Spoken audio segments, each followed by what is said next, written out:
तो आज जो हमारा नया चैप्टर जो है इट इज़ चैप्टर 6 जो हिस्ट्री का है, weavers, iron smelters and factory owners. असल में आप इस लेसन के टाइटल से आप कंफ्यूज नहीं होंगे, मतलब आप ये नहीं समझेंगे कि पता नहीं हमें पढ़ना क्या है। अगर आप इसमें एक बिल्कुल गौर से अगर आप इसमें देखेंगे तो इसमें दो अल्फाज हैं, एक है वीवर्स, दूसरा है आयरन स्मेल्टर्स। तो यानी हमें दो इंडस्ट्रीज के बारे में या उन कामों के बारे में जो दो इंडस्ट्रीज से वाबस्ता काम है उनके बारे में इस लेसन में पढ़ना है। एक है जो यहाँ पर वीवर्स थे, उसमें कॉटन और सिल्क टेक्सटाइल्स जो इंडिया से जाते थे उसके बारे में हमें पढ़ना है कि अंग्रेज़ के आने के बाद उस पर क्या असरात आ गए, किस तरह से पहले इसमें क्या हुआ, बाद में क्या हुआ और आहिस्ता आहिस्ता किस तरह से डिक्लाइन की तरफ किस तरह से चला गया। और दूसरा है जो हमारी आयरन इंडस्ट्री है उस ज़माने की, तो उसके साथ क्या हुआ। यानी हमें असल में कॉटन इंडस्ट्री या जो हमें क्लॉथ इंडस्ट्री हम कहेंगे क्योंकि इसमें कॉटन और सिल्क भी था, क्लॉथ इंडस्ट्री के बारे में बात करनी है और दूसरा हमें इसमें आयरन इंडस्ट्री के बारे में बात करना है। बात क्लियर हो गई?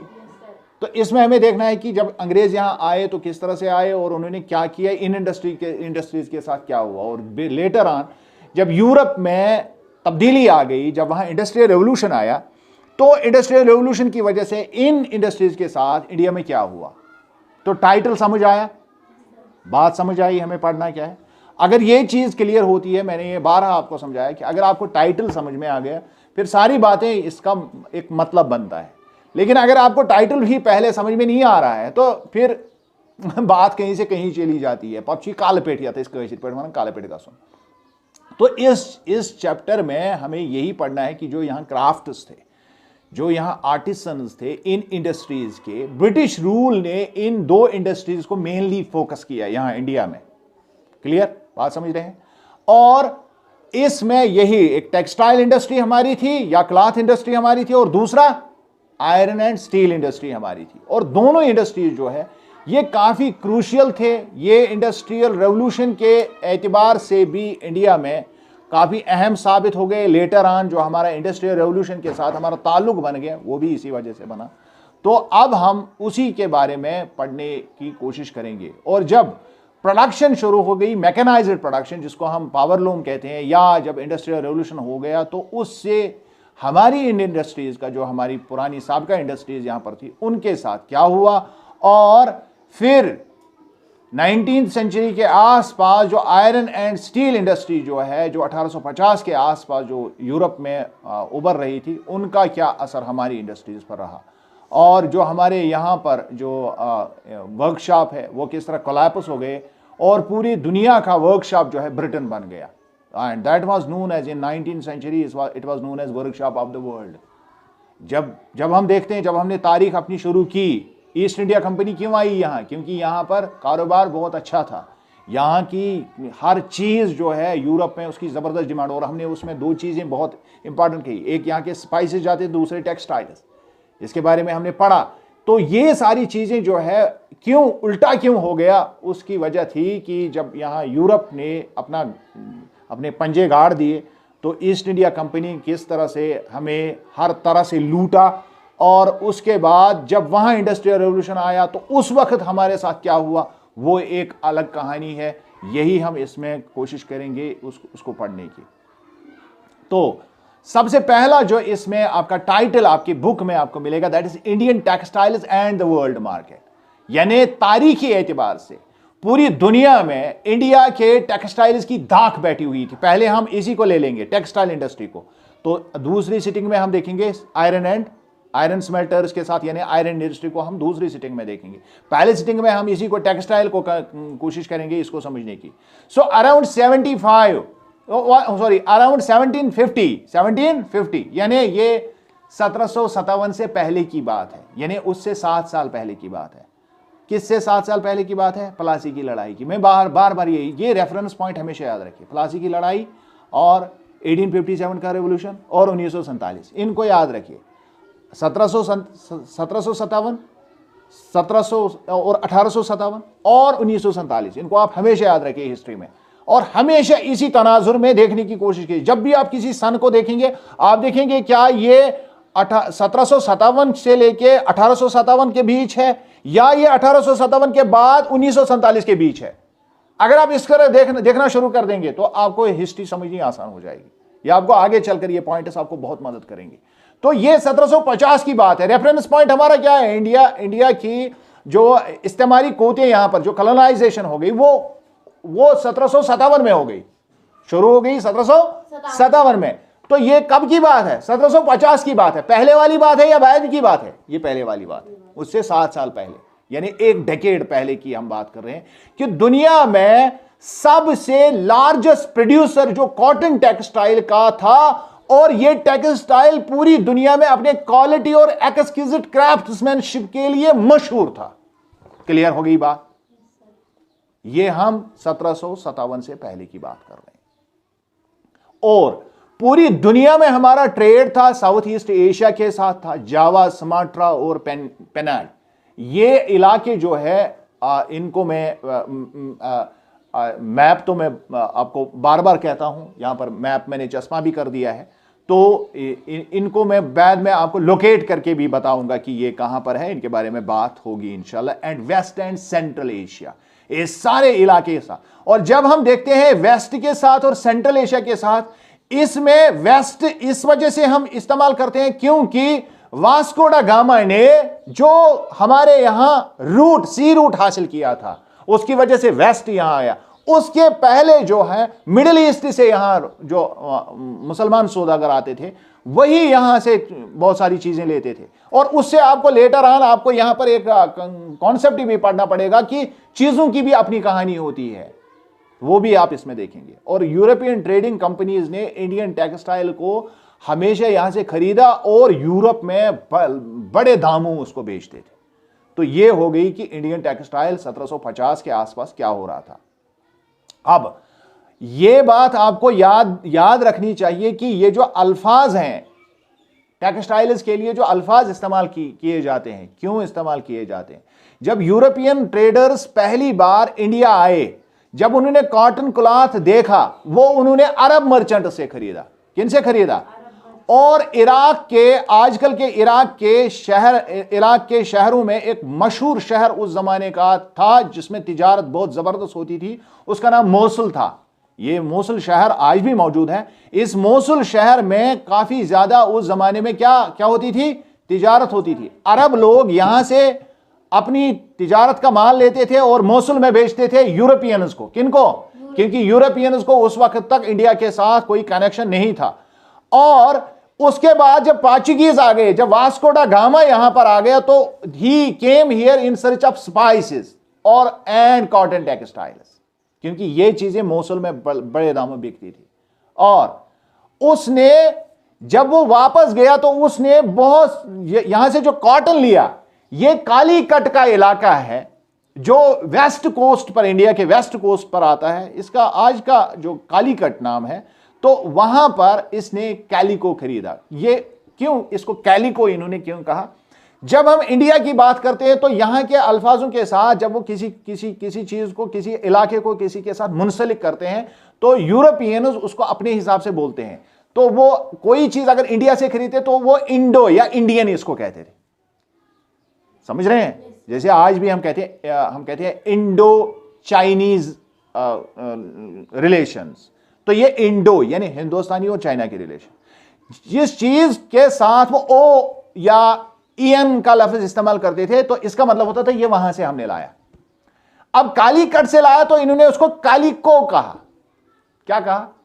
मीनस, यानी वो कपड़ा जो कालीकट से आए। बात समझ आई?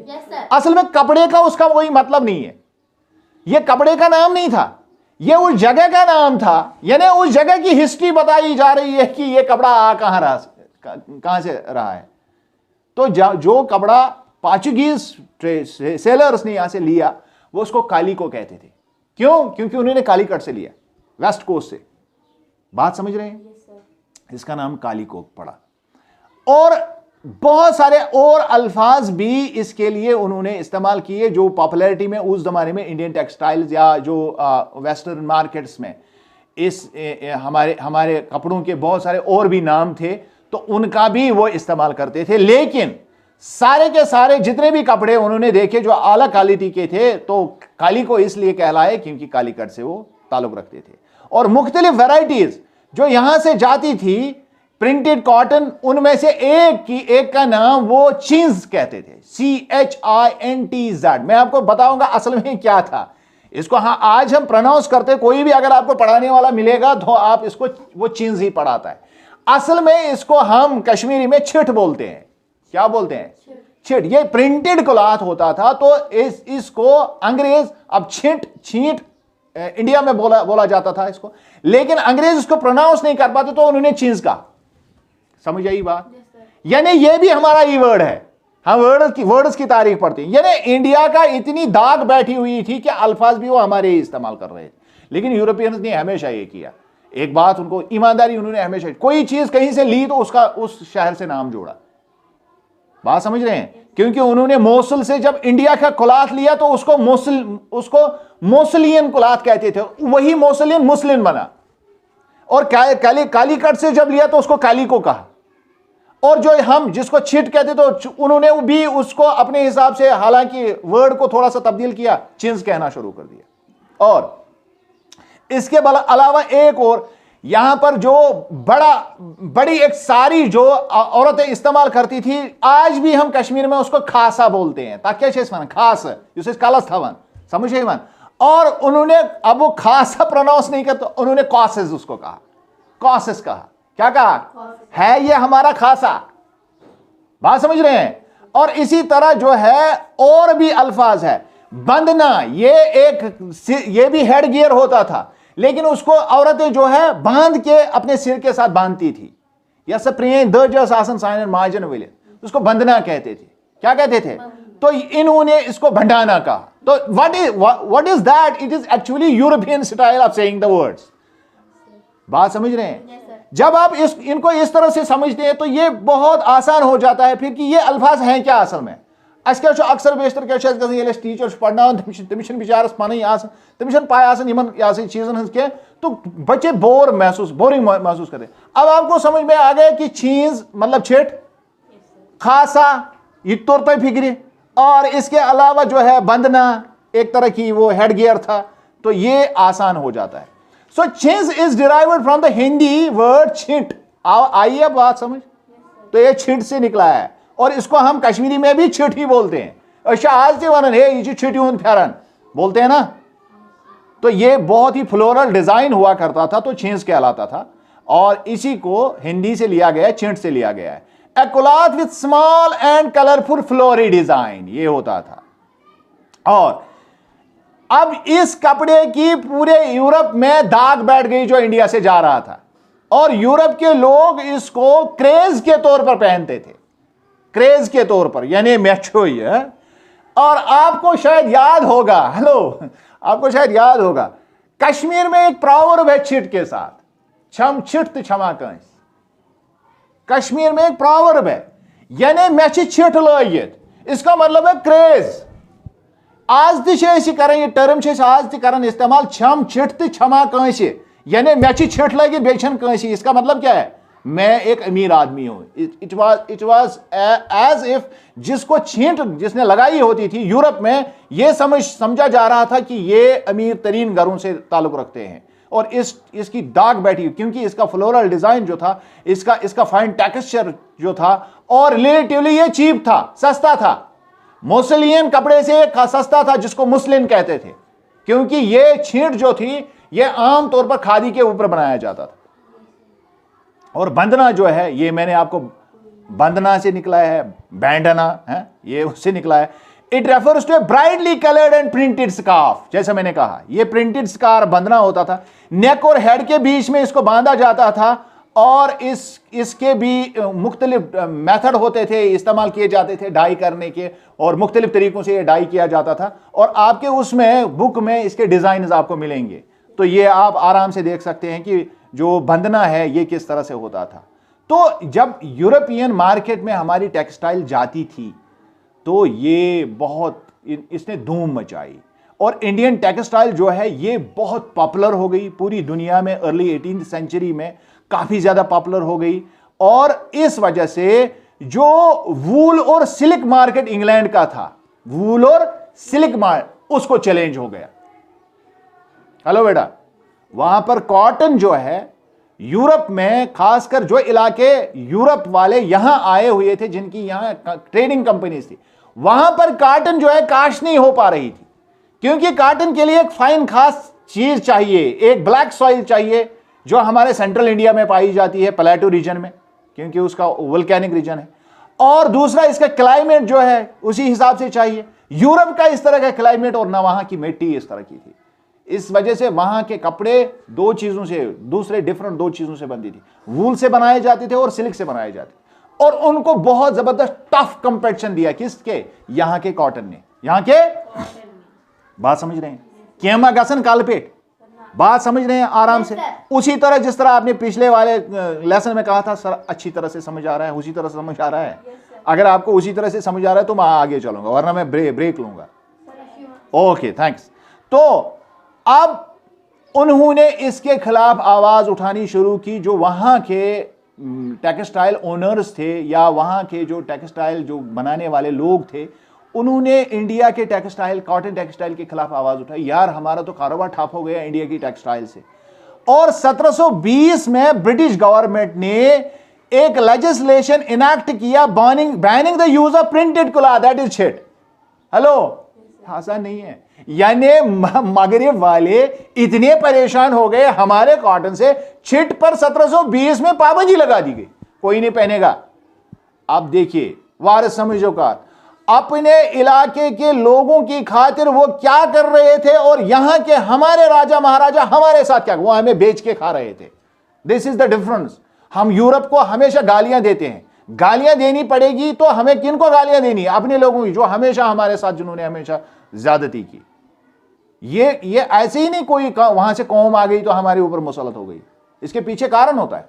बात समझ रहे हैं? तो इंडिया की जो मिजरीज है, इंडिया जो इस वक्त इस पोजीशन में है, पूरी दुनिया में इंडिया की दाग बैठी हो सोने की चिड़िया कहलाती थी पुराने जमाने से, और बहुत जबरदस्त यहां का तिजारत था, यहां की हर चीज थी। अल्लाह ने हमें बहुत कुछ चीजों से नवाजा था, लेकिन हमारे लोगों की गलत पॉलिसियों की, जो हमारे ऊपर हुक्मरान थे उनकी गलत पॉलिसीज की वजह से अब यूरोप वालों ने जब यहां से तिजारत की, तिजारत से वो काफी पैसा कमाते थे, लेकिन उन्होंने देखा कि हमारे लोग मुतासिर हो रहे हैं। 1720 में उन्होंने क्या लाया, 1720 में उन्होंने क्या लाया, वहां एक्ट लाया, कानून लाया, जिसको कैलिको एक्ट नाम दिया गया।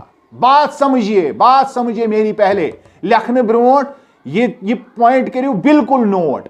मैं वन ये जो काली कट से उन्होंने कॉटन लिया हमारा, उसको उन्होंने कैलिको कहा, और जब उन्होंने एक्ट पास किया, इसी नाम से पास किया, कैलिको एक्ट पास किया।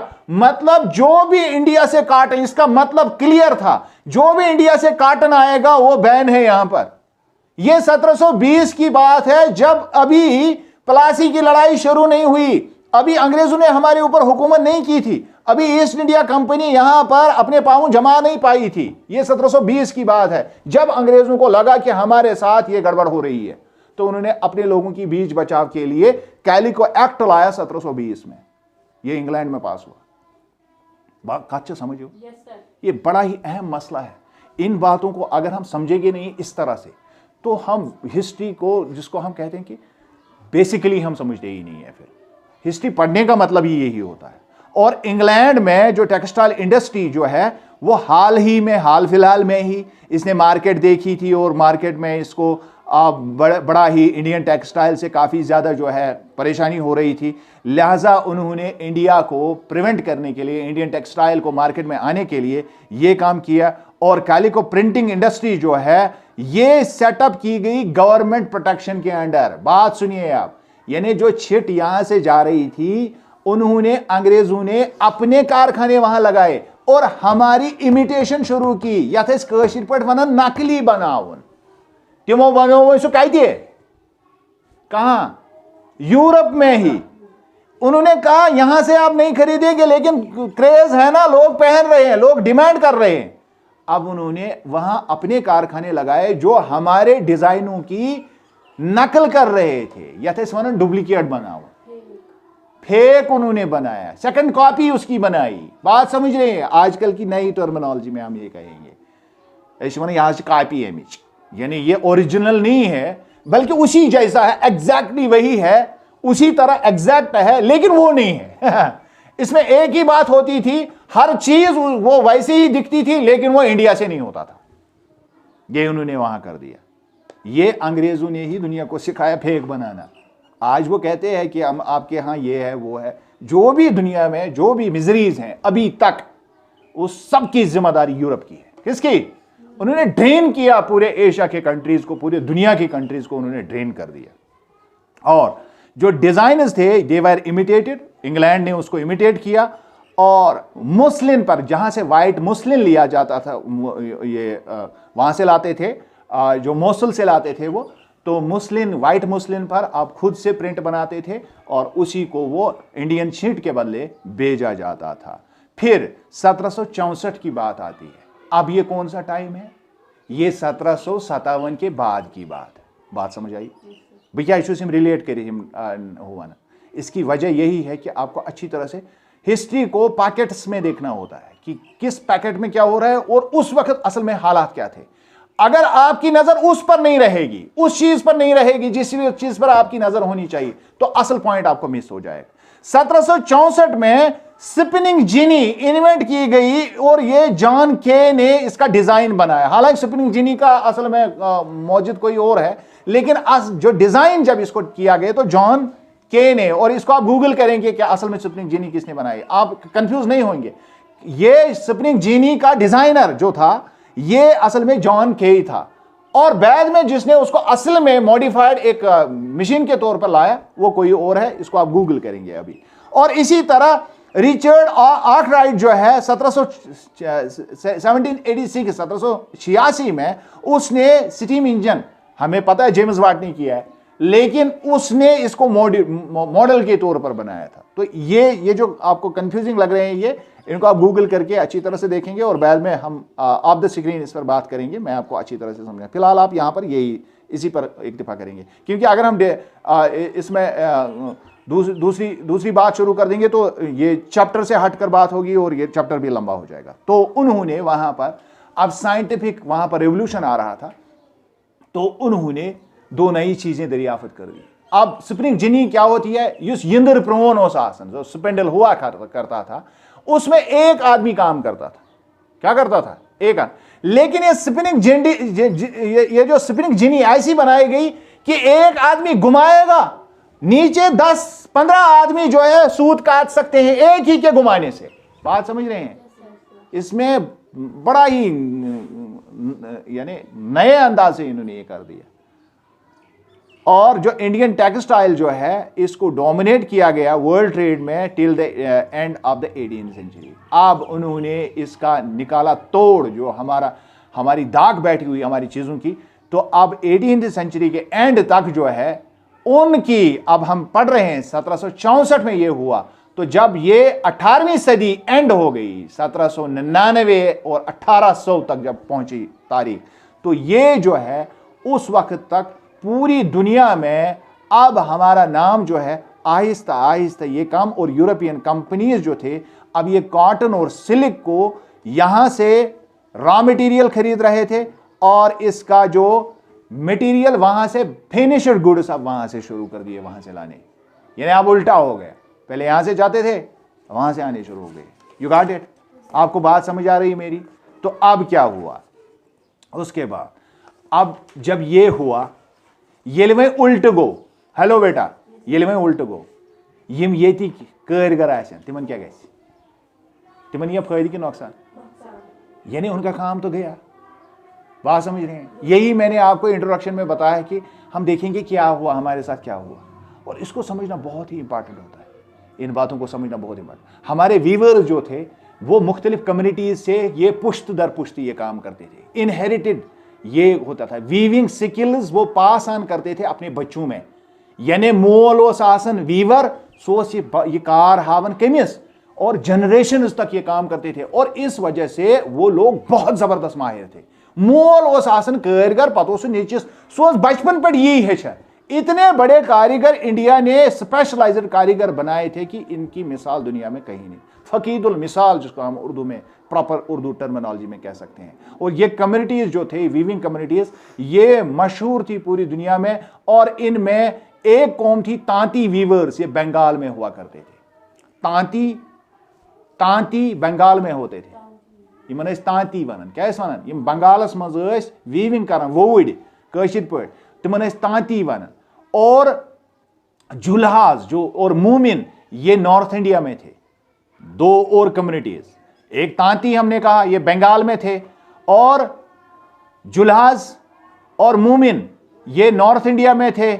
और सेल, इनको साले भी बोलते हैं, क्योंकि अब ये टर्म थोड़ी सी मतलब वो डेरोग्रेटिव हमें उर्दू में लगती है।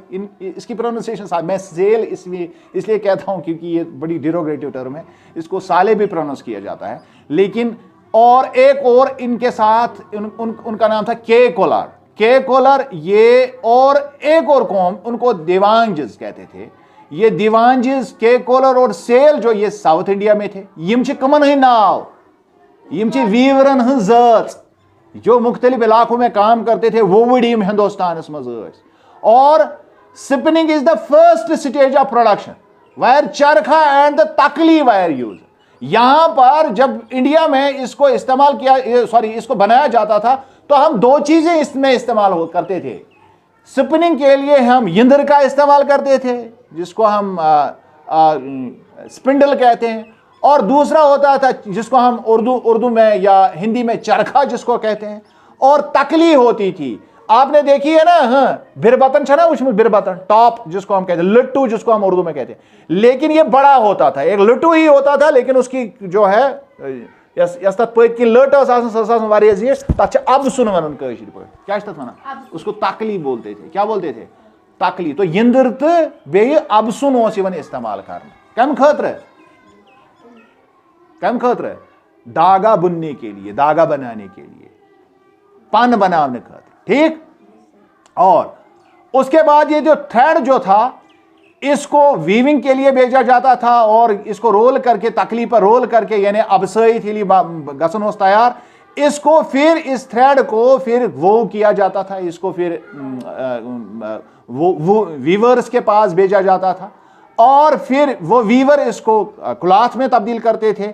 और कलरिंग के लिए इसको, चूंकि फॉर कलर टेक्सटाइल, थ्रेड को डाई किया जाता था, थ्रेड को, और डायर्स को रंगरेज कहा जाता था। डायरन क्या है इस वन भाई रंगरेज पे टर्म करें इस्तेमाल, यानी रंग देने वाला। लेकिन एक और रंगरेज के अलावा एक और तरीका भी होता था कि अगर प्लेन कपड़े के ऊपर छींट बनाई जाएगी, इस पर अगर आपने धागे को, अगर आपको धागा इस्तेमाल करना है कलर्ड, तो फिर रंगरेज उसको करता था। रंगरेजस निशेष निवन सोच दिवन तक रंग दिया। लेकिन अब अगर आपको प्लेन ही कपड़ा बनाना और प्लेन कपड़े पर आप छपाई करनी है ऊपर, तो उसको छपीगर बोलते थे। क्या उसको बोलते थे? और आज भी अगर आप इसको जब आमतौर पर इसको प्रोनाउंस किया जाता है तो चिपीगर वो बोलते हैं, ये चिपीगर नहीं है, छपीगर। और छपाई आज भी लफ्ज उर्दू में इस्तेमाल होता है। छपाई, छापने का नाम, किसी चीज के ऊपर कोई बात, तो छपीगर उनको बोलते थे। क्या बोलते थे? It is not chipigar, it is chhipigar. ये छपीगर जो होते थे, ये इसकी छपाई करते थे, प्रिंट बनाते थे इसका। अब जब इंडिया जो है, हमने देखा कि ये हमारे वीवर्स थे, और इसके साथ आपने देखा एक तो वो है जो वीविंग करते थे, वो ये आकोम आत्सितन, उनके बारे में हमने देखा कौन कौन से लोग। दूसरा रंगरेज होते थे, और तीसरा छपीगर इसके साथ काम करते थे। इसके अलावा भी बहुत सारे लेबरर्स इसमें काम करते थे।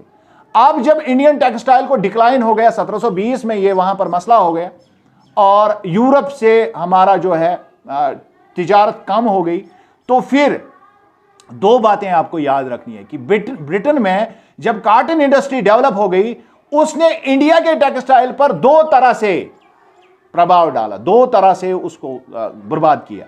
पहला, अब इंडियन टेक्सटाइल को ब्रिटिश टेक्सटाइल के साथ जो है यूरोपियन और अमेरिकन मार्केट में इसका वो हुआ, जहां पर इंग्लैंड में इसको बैन किया गया, तब बनो कौन नहीं, मगर बाकी मार्केट ओस वही, यूरोपस तो अमेरिका में वही गसन सन चीज, समझ है यहां। लेकिन वहां पर ब्रिटेन का टेक्सटाइल आ गया हमारा मुकाबला करने के लिए। आप बात समझ रहे हैं? ये गई पहली बात, यानी मार्केट में हमारे साथ ये मसला हुआ। दूसरा, जब एक्सपोर्ट टेक्सटाइल इंग्लैंड किया जाता था, ये काफी डिफिकल्ट हो गया क्योंकि इस पर बहुत जबरदस्त ड्यूटियां लगाई गई, वहां पर टैक्स इस पर लगाया गया। इस वजह से इंडियन टेक्सटाइल जो है इसको ब्रिटेन इंपोर्ट करना मुश्किल हो गया। लिहाजा कोई भी सौदागर वहां से जो यहां का टेक्सटाइल खरीदने आता भी था, उसको हैवी ड्यूटी देनी पड़ती थी। लिहाजा वो इसमें, चूंकि उन ट्रेड पर तो किनका कब्जा था, इंग्लैंड का कब्जा था, वहीं कनावज बाकी मुल्कन तो जब यहीं का तरम भी थी, लेकिन उसके लिए यहां ताजर नहीं थे ईस्ट इंडिया कंपनी की, क्योंकि ये अब 1765 के बाद की बात है, बात समझ रहे हैं। तो ये 1757 में ही उन्होंने अपने यहां वो जमा लिए थे। में फिक्री तरन तो असल पढ़े, क्योंकि जब हम तारीख को इसके साथ मिलाते हैं तो हमें बात समझ में आती है क्यों क्या क्या हो रहा है हमारे साथ। तो यहां पर ताजर अगर दूसरे ममालिक के होते तो वो यहां से ले जाते। इसी वजह से साउथ में हमने देखा टीपू सुल्तान ने काफी जोर लगाया, उसने फ्रांस के साथ ताल्लुकात जोड़े। उसकी वजह यही थी, उसको पता था कि अंग्रेज ने हमें खोखला कर दिया है, अब अगर हम फ्रांस के साथ ये काम करेंगे तो हमारा थोड़ा बहुत फायदा होगा। लेकिन उन्होंने उसको भी फिर बाद में एंग्लो, जो थर्ड एंग्लो मैसूर वार हुआ तो उसमें उसका भी खात्मा कर दिया। और अब अगर अफ्रीका और अमेरिका और यूरोप में देखेंगे, जो इंडियन गुड्स जो है ट्रेडिशनल मार्केट में, अब इंग्लिश कंपनीज ने हमारे टेक्सटाइल को ओस्ट कर दिया, बाहर कर दिया। इट वाज ओस्ट एंड जो कॉटन टेक्सटाइल हमारा इंग्लिश मेड कॉटन टेक्सटाइल, इसने हमारे उसको बर्बाद कर दिया। और यूरोपियन कंपनीज जो थे उन्होंने इंडिया के अब मार्केट से ये माल खरीदना बंद कर दिया, और इससे वीवर्स हमारे डिस्ट्रेस में आ गए। बहुत सारे जो जनरेशन से ये काम करते थे, अब उन्होंने गवर्नमेंट को हेल्प के लिए पिटिशंस भी लिखे, और 1830 में British cotton cloth flooded Indian market which affected specialist weavers and spinners. अब एक और बात हो गई, यहां तो ऑलरेडी मार्केट डाउन था, हमारे अपने लोग अब थोड़ा बहुत तो अब उसका इस्तेमाल करते थे, अभी काम बचा हुआ था। बेटा मेरी बात सुनना गौर से, ये पॉइंट काफी इंपॉर्टेंट है। अब जब हम यहाँ के वीवर्स जो थे, अपनी जरूरतें पूरा करने के लिए उनके पास अभी भी मार्केट था। वहीं हिंदुस्तान मार्केटस मज लगन वो जरूरत कपड़ सहन वहीं वनित हेकन, वो हिस्सा अभी वो कर रहे थे, अभी तक उनके पास थोड़ा बहुत काम बचा हुआ था। चलिए बाहर नहीं जाता कोई बात नहीं, लेकिन यहां तो आ रहा है, यहां के मार्केट में तो माल आ रहा है। लेकिन अब 1830 में ब्रिटिश कॉटन क्लॉथ जो है उसने पूरे के पूरे मार्केट को फ्लड कर दिया। अब वो वहां से ला रहे हैं यहां माल। तिम कत पे बनाओ मशीन पे, इस कम से तेज बनाओ हाथों से। अब मशीन से बनी हुई चीज और हाथों से बनी हुई चीज, इसका तो मुकाबला ही नहीं है। मशीन की बनी हुई चीज सस्ती होती है। अगर आप हाथ से मोजा बनाएंगे, बोन तो निटिंग तगन मे दिसा मोजा बनाए तथ लगन 10 बनानस लगन ना। अच्छा अगर बच्चे 2 हथ तिम दोहस तो ये तो 2-2.5 हज़ार का मोजा बनेगा, लेकिन मार्केट में हम 20 रुपये लाते हैं। क्यों? क्योंकि वो मशीन से बना और 10 मिनट में बनता है। बात समझ रहे हैं मेरी? तो आप जब यूरोप से, ब्रिटिश से, ब्रिटेन से, जो इसने बहुत जबरदस्त हमारे जो बचा खुचा जो यथस्वनन से हमारे वीवर्स, अभी थोड़ा सा जो रोजगार चल रहा था उसकी भी कमर तोड़ के रख दी। और हमारे वीवर्स और स्पिनर्स जो थे, ये इंडिया में हैंडलूम का बिल्कुल खात्मा हो गया। और जो डाई करते थे वो भी, उनका भी तो अब नहीं रहा। और मुख्तलिफ किस्म के जो टाइप्स, जो मुख्तलिफ क्लॉथ्स जो आए मशीन से बने हुए, उनकी धूम मच गई और वो सस्ती भी मिल रही थी। और शोलापुर जो वेस्टर्न इंडिया में और मादुरा साउथ इंडिया में, they emerged as important new centres of weaving in the late 19th century. अब ये 2 इलाके नए बन गए जहां पर अब ये, उसकी वजह क्या थी? क्योंकि ज्यूरिंग जब गांधी जी जब यहां वापस आ गया, during the nationalist movement urged people to boycott imported textile. यही वजह है, जब गांधी जी आया उसने फिर लोगों से कहा तो तुहंदिस कालस पे त्राट तो क्या गो वो, आप अपना यहां का इस्तेमाल कीजिए, वीवर्स का आप सहारा बनिए। यहां के वीवर खत्म हो गए। आप अपने अंदर एक चीज जिसको स्वदेशी कहा गया बाद में, इसको स्वदेशी मूवमेंट ही कहते हैं। और गांधी जी ने ये लॉन्च की क्योंकि उसको पता था, वो पहुंचा हुआ आदमी था, सोच उसकी बुलंद थी, बहुत जबरदस्त आदमी था। और हम जानते हैं बापू के नाम से इंडिया में उसको जाना जाता है। क्यों? क्योंकि रोजगार दिया उसने लोगों को वापस।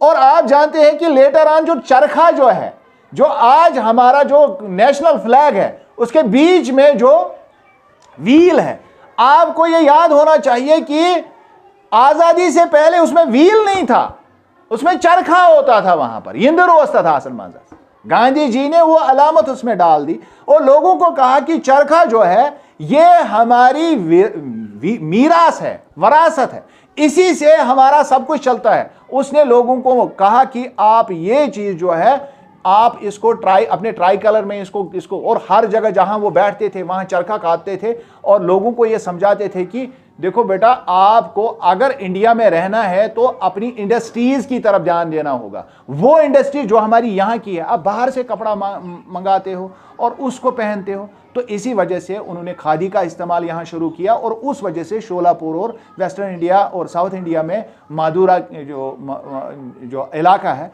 वहाँ पर अब लोगों ने फिर से ये कारोबार शुरू कर दिया। हालांकि अगर हम पहले देखें, जो पहले वीवर्स वो बिल्कुल ख़त्म हो गए और वो ये जो मारूसी काम था ये बिल्कुल टोटली ख़त्म हो गया। अब उसके बाद क्या हुआ? 1854 में ये है फर्स्ट वार ऑफ इंडिपेंडेंस, यानी 1857 से चंद साल कबल पहली कॉटन मिल बॉम्बे में लगाई गई और it was grown as an important port for the export of raw cotton from India to England and China. और यहां पर बॉम्बे में वहां पर एक बहुत बड़ी पोर्ट थी। बॉम्बे में हम जानते हैं ये पुराने जमाने से बैरूनी दुनिया के साथ मिलने का हमारा रिश्ता था। तो इंग्लैंड और चाइना से यहां पर इस पोर्ट से बहुत सारी तिजारत होती थी। And in Bombay over 84 miles were established bye Parsi and Gujarati businessman. और यहां पर 84 मील पर पारसी और गुजराती बिजनेसमैन ने 1900 के आसपास यहां पर अपना इलाका जो है कंट्रोल में कर लिया। And mills started developing in cities and first mill in Ahmedabad was set up in 1861। और पहली मिल 1857 की लड़ाई के बाद, अब हम मॉडर्न मिल्स की ये बात कर रहे हैं। ये 1861 में पहली मिल यहां पर लगाई गई।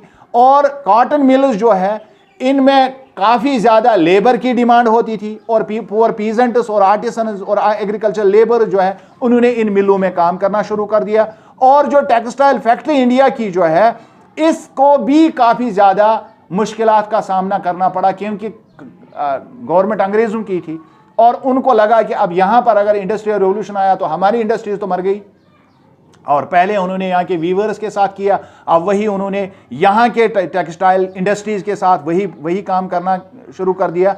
और in most countries the government supported industrialisation by imposing heavy duty on imports which eliminated competition and protection in infant industries.